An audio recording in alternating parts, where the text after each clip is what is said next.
ಇತಿಹಾಸ ಮೊದಲನೇ ಅಧ್ಯಾಯ. ಈ ಒಂದು ಅಧ್ಯಾಯದಲ್ಲಿ ಬರ್ತಕ್ಕಂತ ಮೋಸ್ಟ್ ಇಂಪಾರ್ಟೆಂಟ್ ಅತ್ಯಂತ ಮುಖ್ಯ ಅಂಶಗಳನ್ನು ನೋಡೋಣ ಸ್ಪರ್ಧಾತ್ಮಕ ಪರೀಕ್ಷೆಗಾಗಿ. ಮೊದಲೇ ನೋಡ್ತೀವಿ ಇತಿಹಾಸದ ಪಿತಾಮಹ. ಇತಿಹಾಸದ ಪಿತಾಮಹ ಅಂತ ಹೇಳಿ ಯಾರನ್ನ ಕರೆಯುತ್ತಾರೆ ಅಂದ್ರೆ ಗ್ರೀಕ್ ಇತಿಹಾಸಕಾರ ಆಗಿರ್ತಕ್ಕಂತ ಹೆರೋಡೋಟಸ್ ಅನ್ನ ಏನೆಂದು ಕರೆಯುತ್ತಾರೆ ಅಂದ್ರೆ ಇತಿಹಾಸದ ಪಿತಾಮಹ ಅಂತೇಳಿ ಕರೀತಕ್ಕಂಥದ್ದು. ಅದೇ ರೀತಿಯಾಗಿ ಚಾರ್ಲ್ಸ್ ಡಾರ್ವಿನ್ ಅಂತೇಳಿ ಬಂದಾಗ the origin of the species ಅಂತೇಳಿ ನೋಡ್ತೀವಿ. ಒಂದು ಕೃತಿ ಯಾವಾಗ ಲಭ್ಯವಾಯಿತು ಅಂದ್ರೆ 1859ರಲ್ಲಿ. ಅದೇ ರೀತಿಯಾಗಿ ನೈಸರ್ಗಿಕ ಆಯ್ಕೆ ಹಾಗೂ ಸಬಲರು ಬದುಕುಳಿಯುವ ಸಿದ್ಧಾಂತ. ಅದೇ ರೀತಿಯಾಗಿ ಹೋಮೋ ಹೆಬಿಲಿಸ್ ಅಂತೇಳಿ ಗೊತ್ತಿರಬೇಕು. ಇವರನ್ನ ಕೈ ಮಾನವ ಅಥವಾ ಹ್ಯಾಂಡಿ ಮಾನವ ಎನ್ನಲಾಗುತ್ತದೆ ಅಂತೇಳಿ ನಮ್ಗೆ ಗೊತ್ತಿರಬೇಕು. ಬಹಳಷ್ಟು ಇಂಪಾರ್ಟೆಂಟ್ ಆಗಿರ್ತಕ್ಕಂಥದ್ದು, ಇವರು ಮೊದಲ ಬಾರಿಗೆ ಕಲ್ಲಿನ ಉಪಕರಣವನ್ನ ತಯಾರಿಸಿದ್ರು ಅಂತೇಳಿ ಗೊತ್ತಿರಬೇಕು. ಹಾಗಾದ್ರೆ ಮೊದಲ ಬಾರಿಗೆ ಕಲ್ಲಿನ ಉಪಕರಣ ಅಥವಾ ಕೊಡಲಿಯನ್ನ ಎಕ್ಸಾಂಪಲ್ ನ ತಗೊಂಡಾದ್ರೆ ಯಾರು ಅಂದ್ರೆ ಹೋಮೋ ಹೆಲಿಬಿಯಸ್ ಅಂತೇಳಿ ಗೊತ್ತಿರಬೇಕು, ಹೆಬಿಲಿಸ್ ಅಂತೇಳಿ. ಅದೇ ರೀತಿಯಾಗಿ ಬೀಟಲ್ ಆಫ್ ಮ್ಯಾರಥಾನ್ ಬಹಳಷ್ಟು ಇಂಪಾರ್ಟೆಂಟ್ ಆಗಿರ್ತಕ್ಕಂತ ಕೃತಿ. ಯಾರ ಕೃತಿ ಅಂದ್ರೆ ಗೊತ್ತಿರಬೇಕು, ಹೆರೋಡೋಟಸ್ ಅವರ ಕೃತಿ. ಈ ಒಂದು ಕೃತಿಯಲ್ಲಿ ಗ್ರೀಕರು ಮತ್ತು ಪರ್ಷಿಯನ್ರ ನಡುವಿನ ಕದನವನ್ನ ವಿವರಿಸಿದ್ದಾರೆ ಅಂತ ಹೇಳಿ ನಮ್ಗೆ ಗೊತ್ತಿರಬೇಕು. ಬಹಳಷ್ಟು ಇಂಪಾರ್ಟೆಂಟ್ ಆಗಿರ್ತಕ್ಕಂಥದ್ದು. ಕೃಷಿಯ ಬಗ್ಗೆ ಬಹಳಷ್ಟು ಇಂಪಾರ್ಟೆಂಟ್ ಆಗಿರ್ತಕ್ಕಂಥದ್ದು. ಅಗ್ರಿಕಲ್ಚರ್ ಬಗ್ಗೆ ಪ್ರಶ್ನೆ ಕೇಳ್ತಕ್ಕಂಥದ್ದು ನೋಡ್ತೀವಿ. ಹಾಗಾದ್ರೆ ಕೃಷಿ ಯಾವಾಗ ಆರಂಭವಾಯಿತು? ವರ್ಷದಲ್ಲಿ ಕೇಳಿದ್ರೆ ಸುಮಾರು 13,000 ವರ್ಷಗಳ ಹಿಂದೆ. ಅದೇ ರೀತಿಯಾಗಿ ಇವುಗಳಲ್ಲಿ ನವಶಿಲಾಯುಗದಲ್ಲಿ ಅಂತೇಳಿ ಗೊತ್ತಿರಬೇಕು. ಬಹಳಷ್ಟು ಇಂಪಾರ್ಟೆಂಟ್ ಆಗಿರ್ತಕ್ಕಂಥ ಇದು ಕೂಡ. ಹೋಮೋ ಎರೆಕ್ಟಸ್ ಬಹಳಷ್ಟು ಇಂಪಾರ್ಟೆಂಟ್ ಆಗಿರ್ತಕ್ಕಂಥದ್ದು. ಹೋಮೋ ಎರೆಕ್ಟಸ್ ನೇರ ಅಂಗ ವಿನ್ಯಾಸದ ಮಾನವ ಅಂತೇಳಿ ಗೊತ್ತಿರಬೇಕು. ಬಹಳಷ್ಟು ಇಂಪಾರ್ಟೆಂಟ್ ಆಗಿರ್ತಕ್ಕಂಥದ್ದು. ಇವರು ಆಫ್ರಿಕಾದಿಂದ ಯುರೋಪ್ ಮತ್ತು ಏಷ್ಯಾಕ್ಕೆ ವಲಸೆ ಹೋದವರು ಅಂತೇಳಿ ಗೊತ್ತಿರಬೇಕು. ನಿಯಾಂಡರ್ ತಲೆ ಮಾನವ. ಅದೇ ರೀತಿಯಾಗಿ ಕಾರ್ಲ್ ಮಾರ್ಕ್ಸ್ನ ವ್ಯಾಖ್ಯೆ ಬಹಳಷ್ಟು ಇಂಪಾರ್ಟೆಂಟ್ ಆಗಿರ್ತಕ್ಕಂಥದ್ದು. ಇತಿಹಾಸವೆಂದರೆ ಉಳ್ಳವರು ಮತ್ತು ಇಲ್ಲದವರ ನಡುವಿನ ಸಂಘರ್ಷ ಅಂತೇಳಿ ಗೊತ್ತಿರಬೇಕು. ಅದೇ ರೀತಿಯಾಗಿ ಬೂರಿಯವರ ವ್ಯಾಖ್ಯೆ ಬಹಳಷ್ಟು ಇಂಪಾರ್ಟೆಂಟ್ ಆಗಿರ್ತಕ್ಕಂಥದ್ದು. ಇತಿಹಾಸ ಒಂದು ವಿಜ್ಞಾನ, ಹೆಚ್ಚು ಅಲ್ಲ ಕಡಿಮೆಯೂ ಅಲ್ಲ ಅಂತಕ್ಕಂಥದ್ದು. ಹಿಸ್ಟ್ರಿ ಪದವು ಗ್ರೀಕ್ ಮೂಲದ ಹಿಸ್ಟೋರಿ ಎಂಬ ಪದದಿಂದ ಬಂದಿದೆ ಅಂತೇಳಿ ನಮ್ಗೆ ಗೊತ್ತಿರಬೇಕು. ಇದರ ಅರ್ಥ ಬಂದ್ಬಿಟ್ಟು ವಿಚಾರಣೆ ಅಥವಾ ತನಿಖೆ ಅಂತೇಳಿ ಅರ್ಥವನ್ನ ಆಗ್ತಕ್ಕಂಥದ್ದು ನೋಡ್ತೀವಿ. ಅದೇ ರೀತಿಯಾಗಿ ಭೂಮಿಯ ಉಗಮ ಸುಮಾರು ಎಷ್ಟು ಬಿಲಿಯನ್ ವರ್ಷಗಳ ಹಿಂದೆ ಅಂತ ಹೇಳಿ ಉಗಮವಾಗಿದೆ ಅಂದ್ರೆ 4.5 ಬಿಲಿಯನ್ ವರ್ಷಗಳ ಹಿಂದೆ ಅಂತೇಳಿ ಗೊತ್ತಿರಬೇಕು. ಅದೇ ರೀತಿಯಾಗಿ ಎಕ್ಸಾಮ್ ನಲ್ಲಿ ಕೇಳ್ತಕ್ಕಂತಹ ನೇರ ಪ್ರಶ್ನೆಗೆ ಬಂದ್ರೆ ಇತಿಹಾಸದ ಪಿತಾಮಹ ಯಾರು ಅಂದ್ರೆ ಹೆರೋಡೋಟಸ್. ಅದೇ ರೀತಿಯಾಗಿ ಸರಿಯಾದ ಜೋಡಿಸಿ ಅಂತ ಹೇಳಿ ಕೆಲವೊಂದು ಬಾರಿ ಪ್ರಶ್ನೆಗಳು ಬರ್ತಕ್ಕಂಥ ನೋಡ್ತೀವಿ. ಹೋಮೋ ಹೆಬಿಲಿಸ್ ಅಂದ್ರೆ ಉಪಕರಣಗಳ ತಯಾರಿಕೆ ಅಂತೇಳಿ ನಮ್ಗೆ ಗೊತ್ತಿರಬೇಕು. ಅದೇ ರೀತಿಯಾಗಿ ಮ್ಯಾಚ್ ದ ಫಾಲೋವಿಂಗ್ ನಲ್ಲಿ ಬರ್ತಕ್ಕಂಥ ನೋಡ್ತೀವಿ ಇತಿಹಾಸಕಾರರು ಮತ್ತು ಅವರ ಕೃತಿಗಳ ಬಗ್ಗೆ. ಉದಾಹರಣೆಗೆ ಕಾರ್ಲ್ ಮಾರ್ಕ್ಸ್ ಅವರ ಕೃತಿ ಯಾವುದು ಅಂದ್ರೆ ದಾಸ್ ಕ್ಯಾಪಿಟಲ್ ಅಂತ ಹೇಳಿ ಗೊತ್ತಿರಬೇಕು. ಅದೇ ರೀತಿಯಾಗಿ ಸ್ಟೇಟ್ಮೆಂಟ್ ಬೇಸ್ ಕೇಳ್ತಕ್ಕಂಥ ನೋಡ್ತೀವಿ. ಇತಿಹಾಸವನ್ನ ಮರೆತವರು ಇತಿಹಾಸವನ್ನ ಸೃಷ್ಟಿಸಲಾರರು ಎಂದು ಹೇಳಿದವರು ಯಾರು ಅಂದ್ರ ಡಾಕ್ಟರ್ BR ಅಂಬೇಡ್ಕರ್ ಅವರು. ಅದೇ ರೀತಿಯಾಗಿ ನೆಕ್ಸ್ಟ್ ವಿಕಸನದಲ್ಲಿ ಮೆದುಳಿನ ಗಾತ್ರ ಹೆಚ್ಚಳ ಮುಖ್ಯವಾದುದು ಕಾರಣ. ಈ ಒಂದು ಹೆಚ್ಚಳದಿಂದ ಇದು ಭಾಷೆ ಮತ್ತು ಉಪಕರಣಗಳ ಬಳಕೆಗೆ ಸಹಕಾರಿಯಾಗಿತ್ತು ಅಂತ ಹೇಳಿ ನಾವು ನೋಡ್ತೀವಿ. ಕೃತಿಗಳ ಬಗ್ಗೆ ನೆನಪಿನಲ್ಲಿ ಇಟ್ಕೋಬೇಕು. ಹೆರೋಡೋಟಸ್ ಅಂದಾಗ ಇತಿಹಾಸದ ಪಿತಾಮಹ. Saint Augustine the city of God ಕೃತಿಯ ಬಗ್ಗೆ ಗೊತ್ತಿರಬೇಕು. ಅದೇ ರೀತಿಯಾಗಿ ಚಾರ್ಲ್ಸ್ ಡಾರ್ವಿನ್ ಬಹಳಷ್ಟು ಇಂಪಾರ್ಟೆಂಟ್ ಆಗಿರತಕ್ಕಂಥದ್ದು. ವಿಕಾಸವಾದಿ ಲೆನಿನ್ ಬೊಲಾವಿಕ್ ನಾಯಕ ಅಂತ ಹೇಳಿ ಗೊತ್ತಿರಬೇಕು. ಸ್ಥಳಗಳು ಬಂದಾಗ ಈ ಒಂದು ವರ್ಲ್ಡ್ ವಾರ್ ಬಗ್ಗೆ ಗೊತ್ತಿರಬೇಕು. ಬಹಳಷ್ಟು ಇಂಪಾರ್ಟೆಂಟ್ ಆಗಿರ್ತಕ್ಕಂಥದ್ದು. ಇಥಿಯೋಪಿಯಾ ಅತ್ಯಂತ ಹಳೆಯ ಕಲ್ಲಿನ ಉಪಕರಣ ಪತ್ತೆಯಾದ ಸ್ಥಳ ಅಂತೇಳಿ ನಮ್ಗೆ ಗೊತ್ತಿರಬೇಕು. ಪರ್ಷಿಯನ್ನ ಕದನ ನಡೆದ ಸ್ಥಳ ಅಂತೇಳಿ ನಮ್ಗೆ ಗೊತ್ತಿರಬೇಕು, ಮ್ಯಾರಥಾನ್. ಅದೇ ರೀತಿಯಾಗಿ ಕಾಲಘಟ್ಟಗಳು ಬಂದಾಗ ಪ್ರಾಚೀನ ಶಿಲಾಯುಗ ಇದನ್ನ ಪ್ಯಾಲಿಯೋಲಿಥಿಕ್ ಏಜ್ ಅಂತೇಳಿ ಕರಿತಕ್ಕಂಥ ನೋಡ್ತೀವಿ. ಅದೇ ರೀತಿಯಾಗಿ ಮಧ್ಯಶಿಲಾಯುಗ ಮೆಸೊಲಿಥಿಕ್ ಏಜ್ ಅಂತೇಳಿ ಕರಿತಕ್ಕಂಥ ನೋಡ್ತೀವಿ. ಅದೇ ರೀತಿಯಾಗಿ ನವಶಿಲಾಯುಗ ನ್ಯೂಥಿಲಿಕ್ ಏಜ್ ಅಂತೇಳಿ ಕರಿತಕ್ಕಂಥ ನೋಡ್ತೀವಿ. ಉಪಕರಣಗಳು ಅಂತೇಳಿ ಬಂದಾಗ ಬಹಳಷ್ಟು ಇಂಪಾರ್ಟೆಂಟ್ ಆಗಿರ್ತಕ್ಕಂಥದ್ದು ಈಗಾಗಲೇ ನೋಡಿದೆವು. ವರ್ಲ್ಡ್ ವಾರ್ ಅಂತಕ್ಕಂಥದ್ದು ಕಲ್ಲಿನ ಉಪಕರಣ. ಇದು 2.6 ಮಿಲಿಯನ್ ವರ್ಷಗಳ ಹಳೆಯದು ಅಂತೇಳಿ ನಮ್ಗೆ ಗೊತ್ತಿರಬೇಕು. ಅದೇ ರೀತಿಯಾಗಿ ದ್ವೀಪಾಜಾತಿಲ್ನೆ ಬಹಳಷ್ಟು ಇಂಪಾರ್ಟೆಂಟ್ ಆಗಿರ್ತಕ್ಕಂಥದ್ದು. ಅಂತ ಏನಂದ್ರೆ 2 ಕಾಲುಗಳ ಮೇಲೆ ನಡೆಯುವುದು ಅಂತಕ್ಕಂಥದ್ದು. ಇಲ್ಲಿ ಗೊಂದಲಕವನ್ನ ಆಗ್ತಕ್ಕಂಥದ್ದು ನೋಡ್ತೀವಿ ಕೆಲವೊಂದು ಬಾರಿ. ಹೋಮೋ ಹೆಲಿಬಿಯಸ್ ವರ್ಸಸ್ ಮತ್ತು ಹೋಮೋ ಎರೆಕ್ಟಸ್ ಅಂದ್ರೆ ಹೆಲಿಬಿಯಸ್ ಅಂದ್ರೆ ಗೊತ್ತಿರಬೇಕು ಉಪಕರಣವನ್ನ ತಯಾರಿಸಿದ ಮೊದಲಿಗರು ಅಂತ ಹೇಳಿ ನಮ್ಗೆ ಗೊತ್ತಿರಬೇಕು. ಎರೆಕ್ಟಸ್ ಅಂದ್ರೆ ಸಂಪೂರ್ಣವಾಗಿ ನೇರವಾಗಿ ನಡೆದ ಮೊದಲಿಗರು ಅಂತೇಳಿ. ಅದೇ ರೀತಿಯಾಗಿ ಹಿಸ್ಟೋರಿಯಾ ವರ್ಸಸ್ ಇತಿಹಾಸ.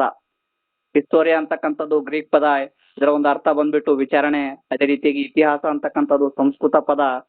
ಹೀಗೆ ನಡೆಯಿತು ಅಂತ ಹೇಳಿ ನಾವು ನೋಡ್ತೀವಿ. ಅದೇ ರೀತಿಯಾಗಿ ಚಾರ್ಲ್ಸ್ ಡಾರ್ವಿನ್ ನ ಕೃತಿ ಬಂದ್ಬಿಟ್ಟು ದ ಆರಿಜಿನ್ ಆಫ್ ಸ್ಪೀಸಸ್ ಅಂತೇಳಿ ಗೊತ್ತಿರಬೇಕು. ಈ ಒಂದು ಕೃತಿಯಲ್ಲಿ ಜೀವಿಗಳ ಉಗಮದ ಬಗ್ಗೆ ತಿಳಿಸಿರ್ತಕ್ಕಂಥ ನೋಡ್ತೀವಿ. ಅದೇ ರೀತಿಯಾಗಿ ದಾಸ್ ಕ್ಯಾಪಿಟಲ್ ಇದು ಕಾರ್ಲ್ ಮಾರ್ಕ್ಸ್ ನ ಕೃತಿ ಅಂತೇಳಿ ಗೊತ್ತಿರಬೇಕು. ಅವುಗಳಲ್ಲಿ ಯಾರನ್ನ ಇತಿಹಾಸದ ಪಿತಾಮಹ ಅಂತೇಳಿ ಕರೆಯಲಾಗುತ್ತದೆ ಅಂದ್ರೆ ಯಾರನ್ನ ಅಂದ್ರೆ ಹೆರೋಡೋಟಸ್ ಅವರನ್ನ ಇತಿಹಾಸದ ಪಿತಾಮಹ ಅಂತೇಳಿ ಕರೀತಕ್ಕಂಥ ನೋಡ್ತೀವಿ. ಅದೇ ರೀತಿಯಾಗಿ ಹಿಸ್ಟೋರಿ ಎಂಬ ಪದವು ಯಾವ ಭಾಷೆಯಿಂದ ಬಂದಿದೆ ಅಂತಕ್ಕಂಥದ್ದು. ಹಿಸ್ಟೋರಿ ಎಂಬ ಪದವು ಯಾವ ಭಾಷೆಯಿಂದ ಬಂದಿದೆ ಅಂದ್ರೆ ಗ್ರೀಕ್ ಭಾಷೆಯಿಂದ ಬಂದಿದೆ ಅಂತೇಳಿ ಗೊತ್ತಿರಬೇಕು. ಅದೇ ರೀತಿ ದ ಸಿಟಿ ಆಫ್ ಗಾಡ್ ಕೃತಿಯನ್ನು ಬರೆದವರು ಯಾರು ಅಂದ್ರ ಸೆಂಟ್ ಅಗಸ್ಟಿನ್ ಅವರು. ಇತಿಹಾಸ ಎಂದ್ರೆ ಬಹಳಷ್ಟು ಇಂಪಾರ್ಟೆಂಟ್ ಆಗಿರ್ತಕ್ಕಂಥದ್ದು. ಉಳ್ಳವರು ಮತ್ತು ಇಲ್ಲದವರ ನಡುವಿನ ಸಂಘರ್ಷ ಎಂದು ಹೇಳಿದವರು ಯಾರು ಅಂತಕ್ಕಂಥದ್ದು ಇಲ್ಲಿ ಪ್ರಶ್ನೆ. ಸರಿಯಾದ ಉತ್ತರ ಕಾರ್ಲ್ ಮಾರ್ಕ್ಸ್ ಅವರು. ದಿ ಸ್ಟಡಿ ಆಫ್ ಹಿಸ್ಟರಿ ಎಂಬ 12 ಸಂಪುಟ ಕೃತಿ ಬರೆದವರು ಯಾರು ಅಂತಕ್ಕಂಥದ್ದು ಅರ್ನಾಲ್ಡ್ ಟಾಯ್ನ್ಬಿ ಅಂತಕ್ಕಂಥವ್ರು. ಇದು ಬಹಳಷ್ಟು ಇಂಪಾರ್ಟೆಂಟ್ ಆಗಿರ್ತಕ್ಕಂಥದ್ದು. ಅರ್ನಾಲ್ಡ್ ಟೈರ್ ಅವರು 26 ನಾಗರಿಕತೆಗಳನ್ನ ಅಧ್ಯಯನ ಮಾಡಿದ್ರು ಅಂತೇಳಿ ನಮ್ಗೆ ಗೊತ್ತಿರಬೇಕು. ಡಿಸ್ಕವರಿ ಆಫ್ ಇಂಡಿಯಾ ಕೃತಿ ಯಾರ್ದು ಅಂತಕ್ಕಂಥದ್ದು. ಡಿಸ್ಕವರಿ ಆಫ್ ಇಂಡಿಯಾ ಯಾರ ಕೃತಿ ಅಂದ್ರೆ ನೆಹರು ಅವರ ಕೃತಿ ಅಂತೇಳಿ ಗೊತ್ತಿರಬೇಕು. ಬಹಳಷ್ಟು ಇಂಪಾರ್ಟೆಂಟ್ ಆಗಿರ್ತಕ್ಕಂಥದ್ದು ಇದು ಕೂಡ. ಈ ಒಂದು ಕೃತಿಯನ್ನ ಯಾವಾಗ ಬರೆದ್ರು ಅಂದ್ರೆ ಗೊತ್ತಿರಬೇಕು. ಅವರು ಜೈಲಿನಲ್ಲಿದ್ದಾಗ ಅಂತೇಳಿ ಗೊತ್ತಿರಬೇಕು. ಬಹಳಷ್ಟು ಇಂಪಾರ್ಟೆಂಟ್ ಆಗಿರ್ತಕ್ಕಂಥದ್ದು. ಅದೇ ರೀತಿಯಾಗಿ ಭೂಮಿಯು ಎಷ್ಟು ವರ್ಷಗಳ ಹಿಂದೆ ಉಗಮವಾಯಿತು ಅಂತಕ್ಕಂಥದ್ದು 4.5 ಮಿಲಿಯನ್ ಅಥವಾ ಬಿಲಿಯನ್ ಅಂತಕ್ಕಂಥದಕ್ಕೆ ಸರಿಯಾದ ಉತ್ತರ.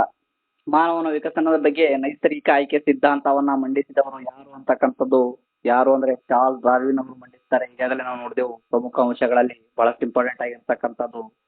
ಇದನ್ನ 1859 ತಮ್ಮ ಕೃತಿಯಲ್ಲಿ ಇದನ್ನ ವಿವರಿಸಿದ್ದಾರೆ ಅಂತ ಹೇಳಿ ನಾವು ನೋಡ್ತೀವಿ. ಮೊದಲ ಬಾರಿಗೆ ಕಲ್ಲಿನ ಉಪಕರಣವನ್ನ ತಯಾರಿಸಿದ ಮಾನವ ಪ್ರಭೇದ ಯಾವುದು ಅಂತಕ್ಕಂಥದ್ದು ಹೋಮೋ ಹೆಲಿಬಿಯಸ್. ಕಲ್ಲಿನ ಉಪಕರಣ ಅಂತ ಬಂದಾಗ ಹೋಮೋ ಹೆಲಿಬಿಯಸ್ ಬಹಳಷ್ಟು ಇಂಪಾರ್ಟೆಂಟ್ ಆಗಿರ್ತಕ್ಕಂಥದ್ದು. ಅದೇ ರೀತಿಯಾಗಿ ಇವರನ್ನ ಕೈ ಮಾನವ ಹ್ಯಾಂಡಿ ಮ್ಯಾನ್ ಅಂತೇಳಿ ಕರಿತಕ್ಕಂಥ ನೋಡ್ತೀವಿ. ಅದೇ ಇಂಪಾರ್ಟೆಂಟ್ ಆಗಿರ್ತಕ್ಕಂಥ ಪ್ರಶ್ನೆ ಗುಹಾ ಮಾನವ ಕೇವ್ ಮ್ಯಾನ್ ಅಂತೇಳಿ ಯಾರನ್ನ ಕರೆಯುತ್ತಾರೆ ಅಂತಕ್ಕಂಥದ್ದು ಯಾರಂದ್ರೆ ನಿಯಾಂಡರ್ ತಲೆ ಮಾನವ. ಅದೇ ರೀತಿಯಾಗಿ ಆಧುನಿಕ ಮಾನವನ ವೈಜ್ಞಾನಿಕ ಹೆಸರು ಬಗ್ಗೆ ಕೇಳ್ತಕ್ಕಂಥ ನೋಡ್ತೀವಿ. ಏನು ಅಂದ್ರೆ ಹೋಮೋ ಸೆಪಿಯನ್ಸ್ ಅಂತಕ್ಕಂಥದ್ದು ಇದಕ್ಕೆ ಸರಿಯಾದ ಉತ್ತರ. ಕೃಷಿಯು ಸುಮಾರು ಎಷ್ಟು ವರ್ಷಗಳ ಹಿಂದೆ ಆರಂಭವಾಯಿತು ಅಂತಕ್ಕಂಥದ್ದು ಈಗಾಗಲೇ ನಾವು ನೋಡಿದೆವು. 13,000 ವರ್ಷಗಳ ಹಿಂದೆ. ಯಾವ ಶಿಲಾಯುಗದಲ್ಲಿ ಅಂದ್ರೆ ನವಶಿಲಾಯುಗದಲ್ಲಿ ಆರಂಭವಾಯಿತು ಅಂತೇಳಿ ಗೊತ್ತಿರಬೇಕು. ಅದೇ ರೀತಿಯಾಗಿ ಹಿಸ್ಟೋರಿಯಾ ಪದದ ಅರ್ಥವೇನು ಅಂತಕ್ಕಂಥದ್ದು ವಿಚಾರಣೆ ಅಂತೇಳಿ ನಮ್ಗೆ ಗೊತ್ತಿರಬೇಕು. ಬಹಳಷ್ಟು ಇಂಪಾರ್ಟೆಂಟ್ ಆಗಿರ್ತಕ್ಕಂಥದ್ದು. ಅಥವಾ ತನಿಖೆ.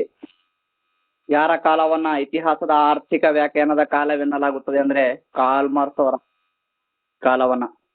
ಬಹಳಷ್ಟು ಇತಿಹಾಸವು ನಾಗರಿಕತೆಗಳ 7 ಬೀಳಿನ ಕಥೆ ಎಂದೇಳಿ ಕರೆದವರು ಯಾರು ಅಂದ್ರೆ ಟಾಯ್ನ್ಬಿ ಅವರು. ಇತಿಹಾಸವನ್ನ ಮರೆತವರು ಇತಿಹಾಸವನ್ನ ಸೃಷ್ಟಿಸಲಾರರು ಅಂತ ಹೇಳಿದವರು ಯಾರು ಅಂತಕ್ಕಂಥದ್ದು ಇಲ್ಲಿ ಪ್ರಶ್ನೆ. ಸರಿಯಾದ ಉತ್ತರ ಬಂದ್ಬಿಟ್ಟು ಡಾಕ್ಟರ್ BR ಅಂಬೇಡ್ಕರ್ ಅವರು. ಅದೇ ರೀತಿಯಾಗಿ ಬಹಳಷ್ಟು ಇಂಪಾರ್ಟೆಂಟ್ ಆಗಿರ್ತಕ್ಕಂಥದ್ದು ಭೂಮಿಯ ಉಗಮದ ಬಗ್ಗೆ ಇದು ಅತ್ಯಂತ ಜನಪ್ರಿಯವಾದ ಸಿದ್ಧಾಂತ ಯಾವುದು ಅಂದ್ರ ಬಿಗ್ ಬ್ಯಾಂಗ್ ಸಿದ್ಧಾಂತ, ಬಿಗ್ ಬ್ಯಾಂಗ್ ಥಿಯರಿ ಅಂತೇಳಿ ಕರೀತಕ್ಕಂಥದ್ದು. ಬಹಳಷ್ಟು ಇಂಪಾರ್ಟೆಂಟ್ ಆಗಿರ್ತಕ್ಕಂಥ ಪ್ರಶ್ನೆ ಮಾನವನು ವಿಕಾಸಗೊಂಡಿದ್ದು ಯಾವ ಮೇಲ್ ಕುಟುಂಬದಿಂದ ಯಾವುದು ಅಂದ್ರ ಹೊಮಿನೈಡೆ ಅಂತ ಹೇಳಿ ಗೊತ್ತಿರಬೇಕು. ಬಹಳಷ್ಟು ಇಂಪಾರ್ಟೆಂಟ್ ಆಗಿರ್ತಕ್ಕಂಥದ್ದು.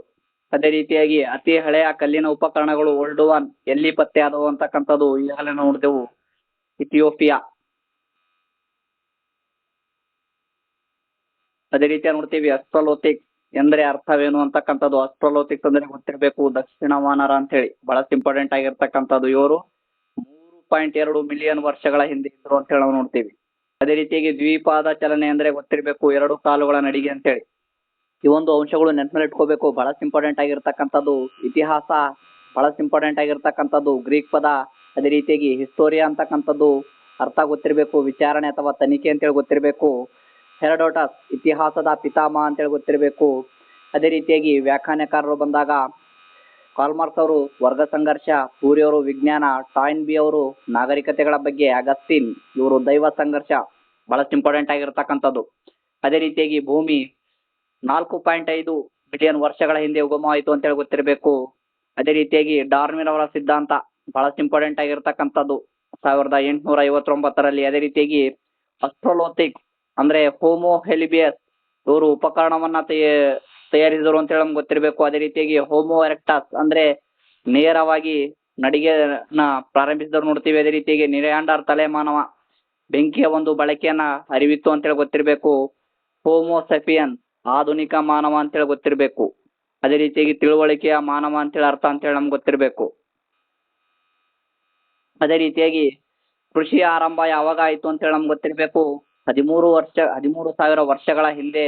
ಅದೇ ರೀತಿಯಾಗಿ ಯಾವ ಒಂದು ಶಿಲಾಯುಗದಲ್ಲಿ ಅಂತೇಳಿ ನಮ್ಗೆ ಗೊತ್ತಿರಬೇಕು. ನವ ಶಿಲಾಯುಗದಲ್ಲಿ ಅಂತೇಳಿ ಗೊತ್ತಿರಬೇಕು. ಅದೇ ರೀತಿಯಾಗಿ ಬಹಳಷ್ಟು ಇಂಪಾರ್ಟೆಂಟ್ ಆಗಿರ್ತಕ್ಕಂಥದ್ದು ಈ ಒಂದು ಕೃಷಿಯ ಆರಂಭದಿಂದ ಗ್ರಾಮ ಮತ್ತು ನಾಗರಿಕತೆಗಳ ಉಗಮಕ್ಕೆ ಕಾರಣವಾಯಿತು ಅಂತೇಳಿ ನಮ್ಗೆ ಗೊತ್ತಿರಬೇಕು. ಈ ಒಂದು ಕೃಷಿಯ ಆರಂಭದಿಂದ ನಾಗರಿಕತೆಗಳ ಮತ್ತು ಗ್ರಾಮಗಳ ಉಗಮಕ್ಕೆ ಕಾರಣವನ್ನಾಗ್ತಕ್ಕಂಥ ನೋಡ್ತೀವಿ.